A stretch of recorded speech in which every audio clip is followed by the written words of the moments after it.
When you talk about a Coach of the Year award, you're talking about so much time and energy that's invested into making a team great. Whatever the sport, there's a lot of that going on. But this year in Big Sky football, there was a team that truly overcame the odds and found itself in a rather marvelous position. Of course, we all know the story of the Portland State Vikings. We know the story of Bruce Barnum. But as I sit here with the Big Sky and STATS FCS National Coach of the Year, you and I talked in July, Coach. I think we both had good expectations for what the program could be, but this has really just been a magical journey for you. It has, Oaks. From the start, we had a plan.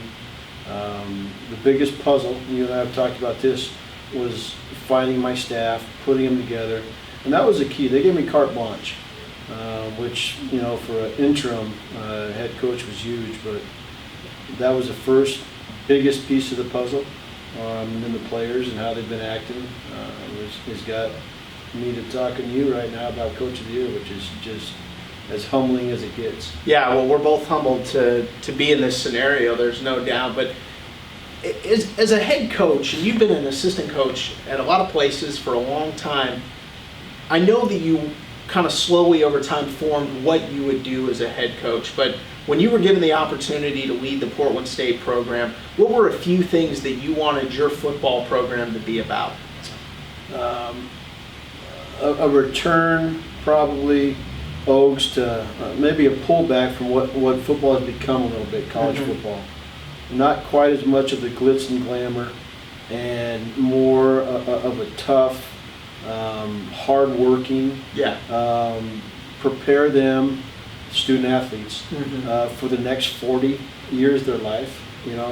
Yes, this is your college football fiefdom. You're in this for this small little bubble.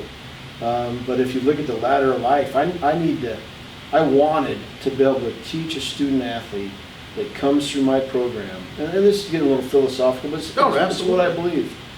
That in that 20th rung in life, when you face adversity or something, you've been through it. You've talked about it with somebody. You learn how to deal with it. That was big, and that's always back there when I deal with our team and our coaches. Honestly, don't get me wrong. I'm talking like I have all the answers. I don't.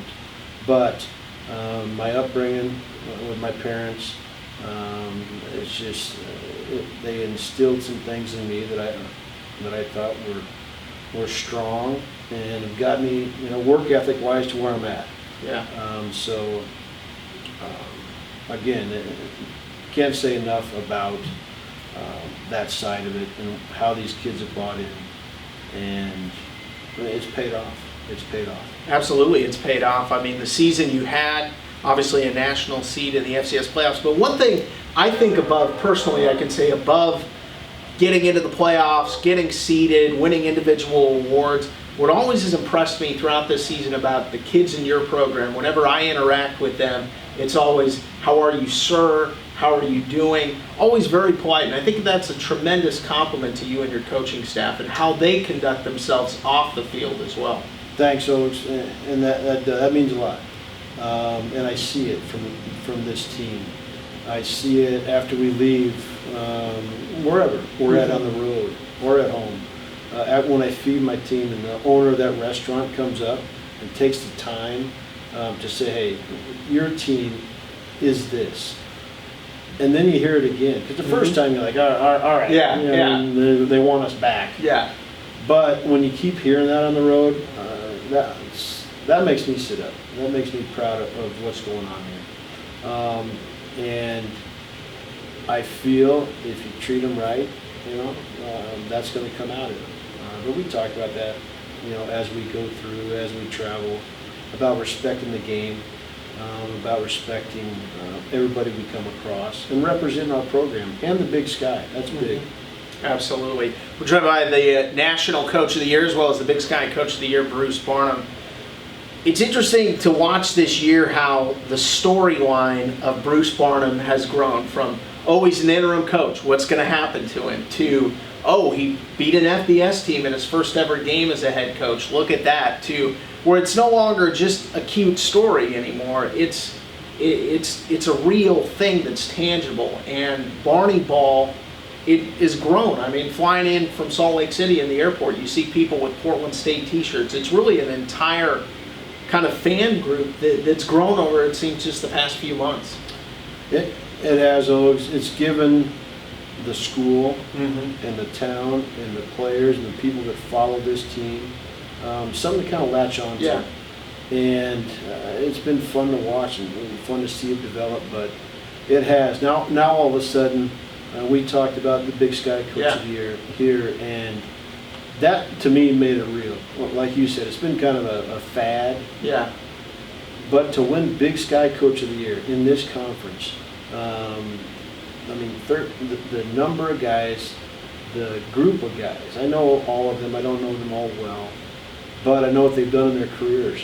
And to be matched up, or for them to choose what we're doing here at Portland State and what my staff is doing, and say we're the best this year, that was big time. And now add this to it, yeah, now it's really real. If you're sitting here, Ogs, things are happening. I don't know about that, but I want to talk about your staff, and because I've met a lot of them, and a lot of really quality guys on this staff, and a lot of really quality people within the whole Portland State Athletic Department. But the guys on your staff, from what I've seen, really are guys like you who are just focused on developing student athletes and focused on improving them to where they can be successful on Saturdays and then the other 6 days of the week as well.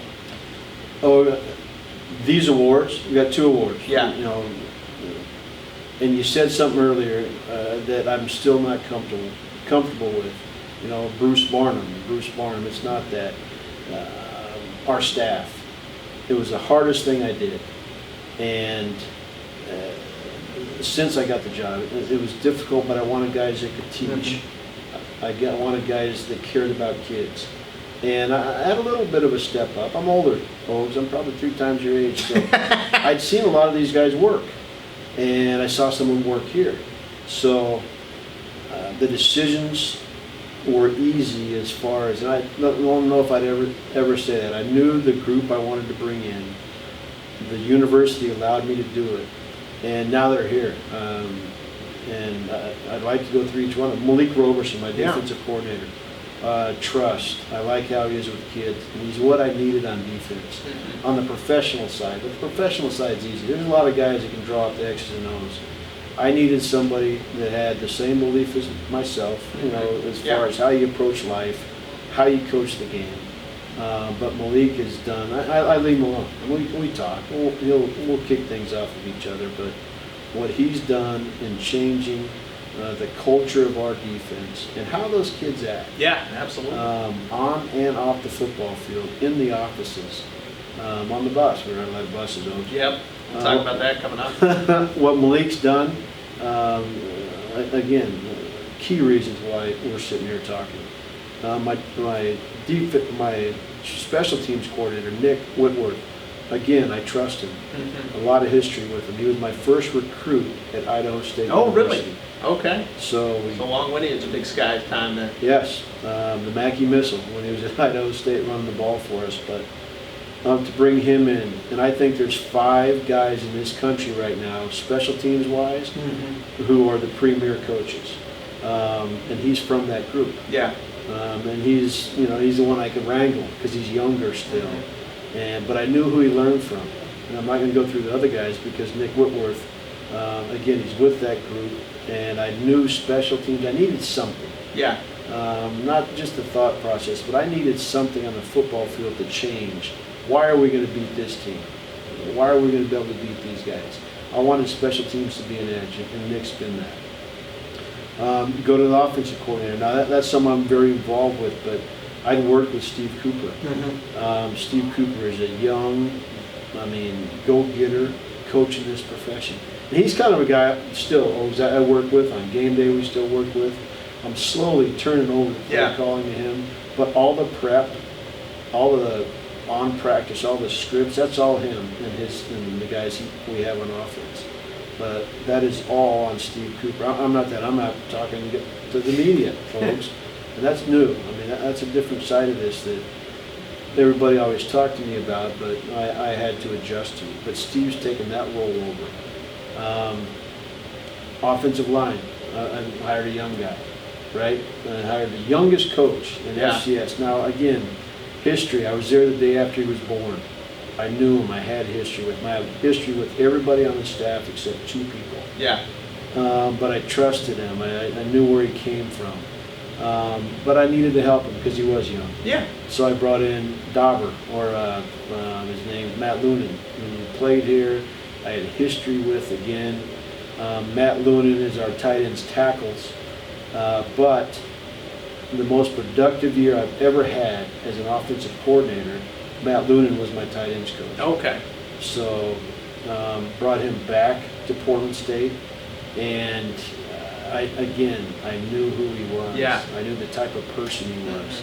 I knew he could coach. Yeah. There's 1,000 guys out there can drop the X's and O's, but he was the right fit to the puzzle.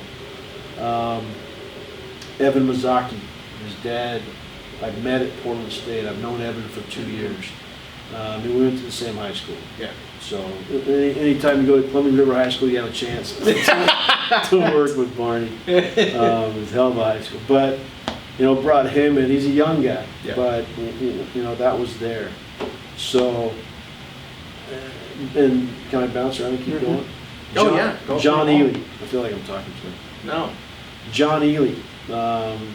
He's my travel coordinator. Yeah. He does all the stuff nobody wants to do.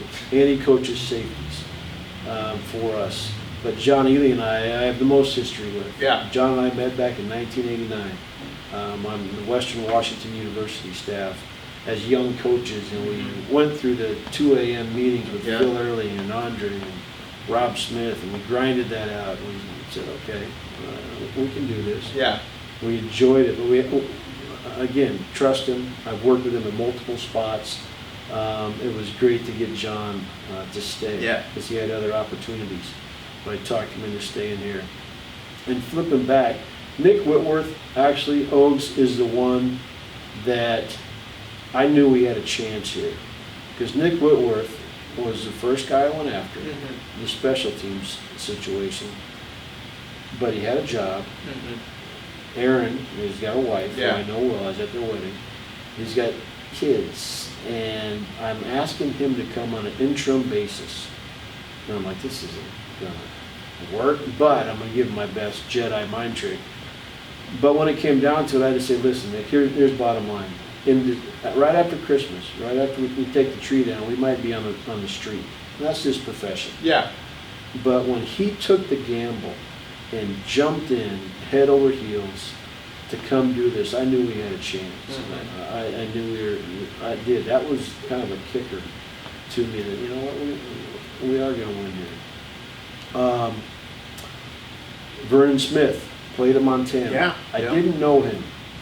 I did not know Coach Smith, but close friends. I got a call from Stacy Collins. He was here. Yeah.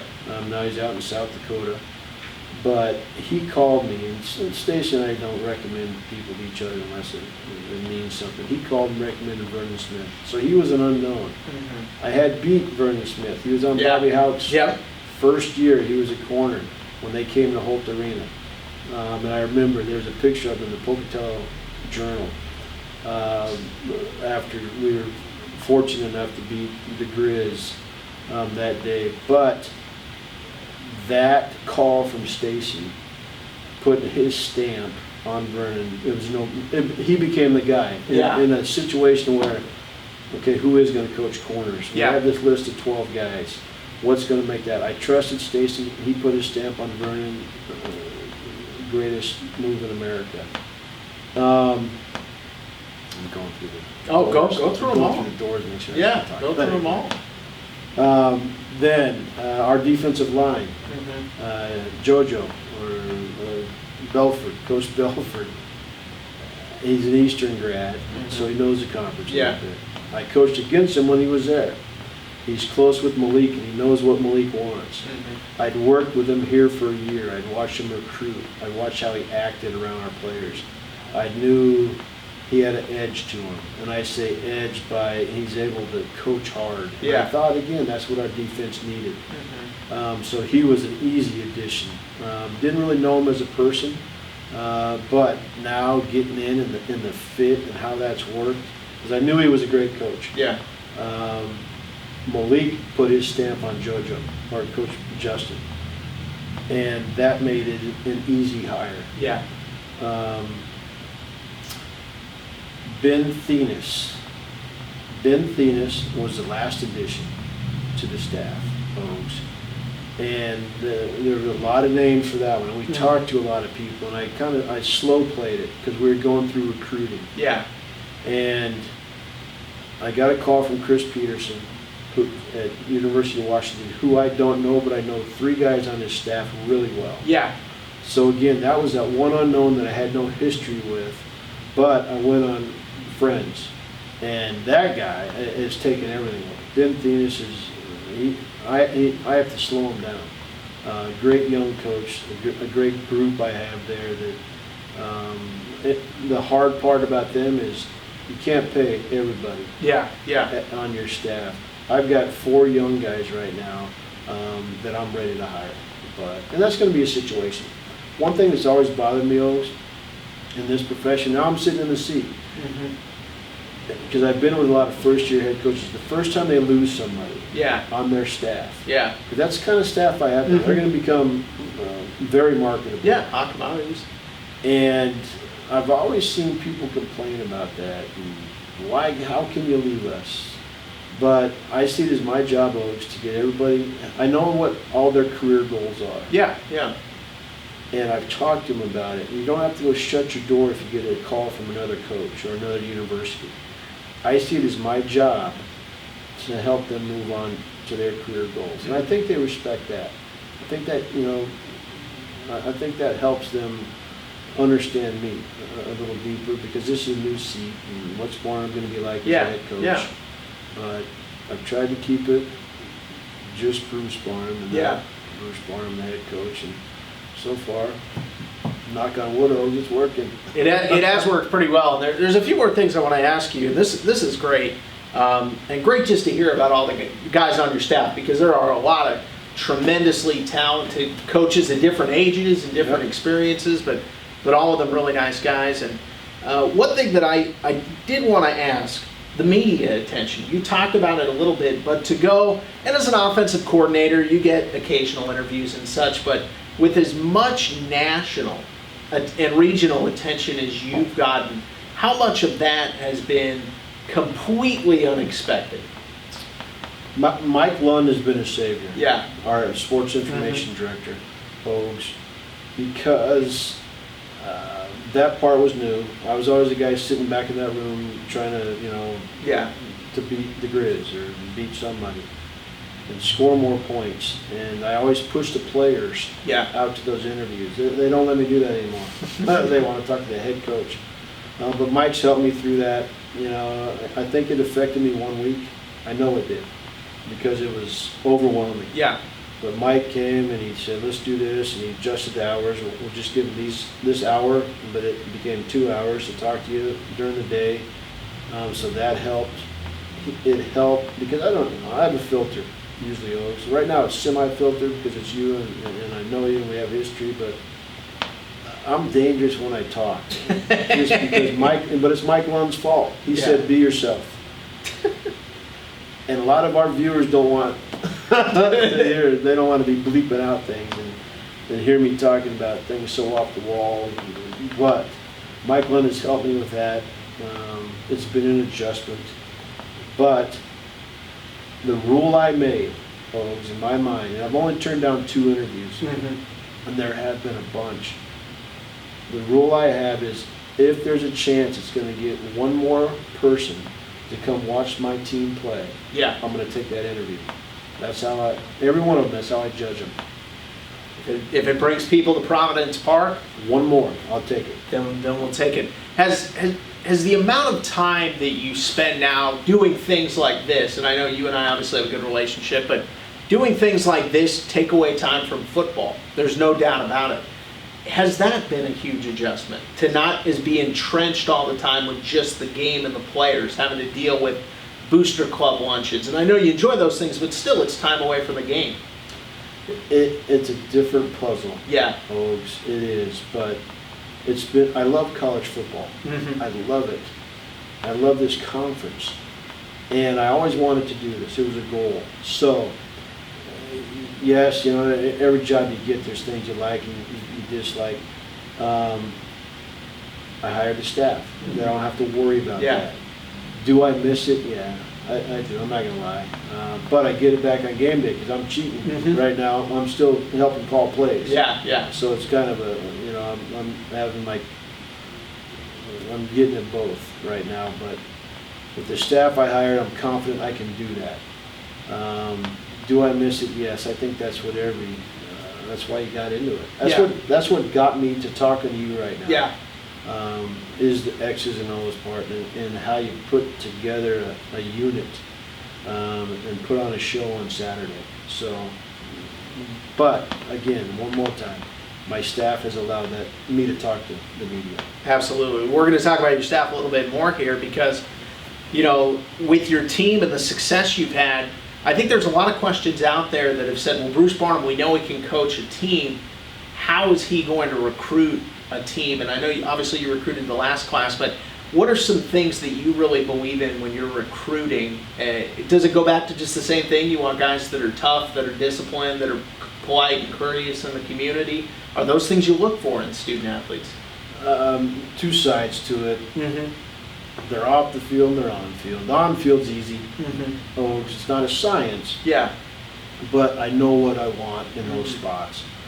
Long athletes, speed, guys that can play multiple positions, and projections. Yeah. Because how many D linemen on our field right now, as they came in D linemen, are now O linemen. Yeah. How many safeties are now linebackers? There's that piece too. Yeah.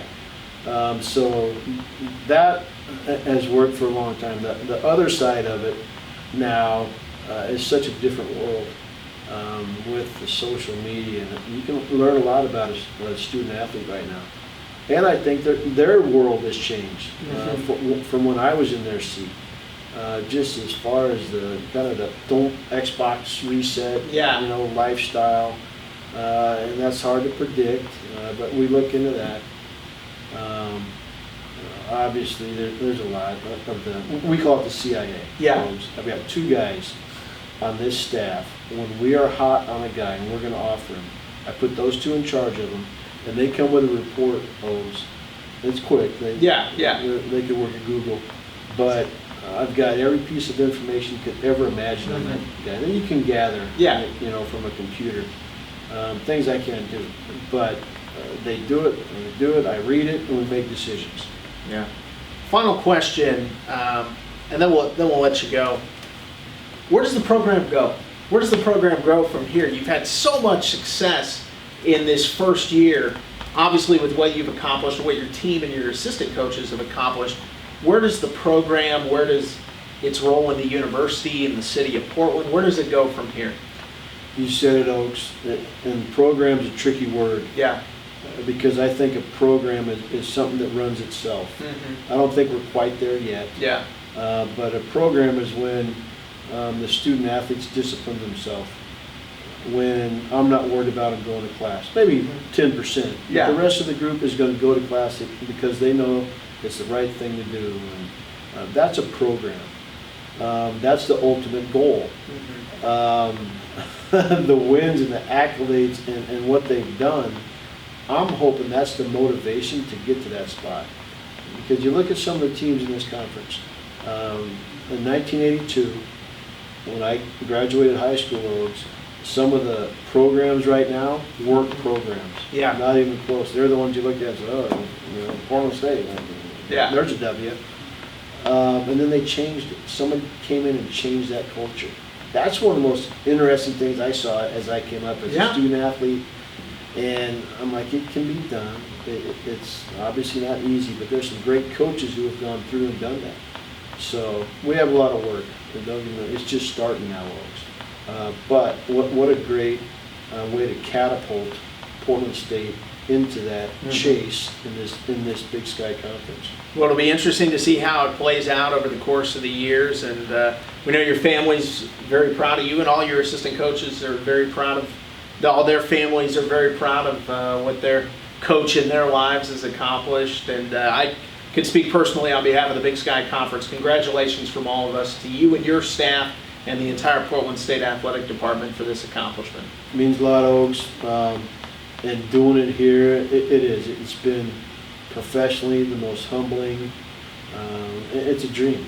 I got a job. I finally reached a goal as the head coach, and then to be recognized like this, the staff and myself to be recognized as Big Sky and FCS Coach of the Year. Nice, but now we got to get to work. Yep, and we'll let you do that. Bruce, congratulations. Thank you very much. Appreciate everybody for continuing to be supportive, and we'll continue with our coverage of the National Players and Coach of the Year Award winners. Stay tuned to the Big Sky Conference YouTube channel for more coverage of our National Award winners.